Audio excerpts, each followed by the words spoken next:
2025年10月17日星期五，親愛的弟兄姊妹，平安。今天的靈修分享，是我們共同思索一個許多主內肢體的困惑：基督徒能否從事投資工作，或成為專業股評人？這是否違背神的誡命？又是否會使我們遠離神呢？首先，聖經並未明確禁止投資理財。耶穌在馬太福音25章關於才幹的比喻中，肯定僕人善用銀錢獲利，斥責那埋藏銀子的僕人。這表明神賜予人管理財富的智慧，並非要求我們消極面對。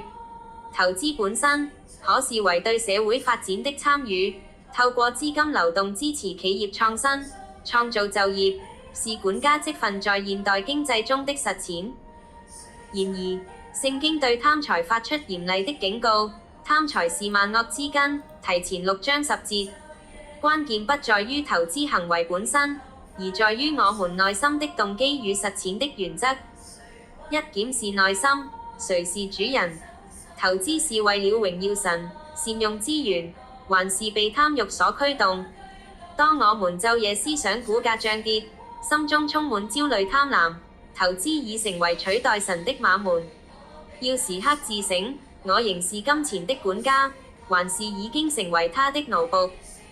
二、持守原則，行在光明中。投資當遠離投機欺詐，不可在灰色地帶遊走。當謹守是就說是的真理，不作虛假見證，不散播不實信息牟利。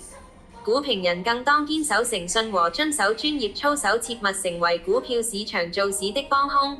因為說謊言的嘴為耶和華所憎惡。箴12章22節。三、活出見證，在職場祭壇。無論在證券交易所或是在分析室裏，都是我們的祭壇。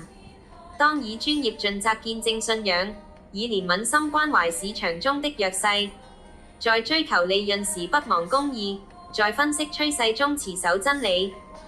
四、保守心意，以神為樂。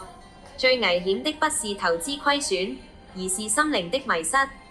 當投資佔據原屬神的時間，奪去了內心的平安，就應當悔改歸回。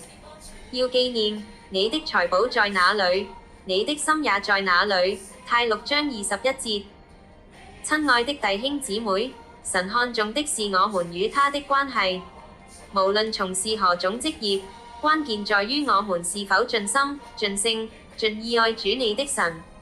若能在投資領域持守真理，活出見證，這職場就是神給我們的禾場。願我們在凡事上察驗神的旨意，持守清潔的心、無虧的良心，在每個崗位上榮耀神。因我們或吃或喝，無論做什麼，都是為榮耀神而行。願主賜你們智慧，在各自的職場中為主發光。阿門。全篇文章配樂，誰曾應許？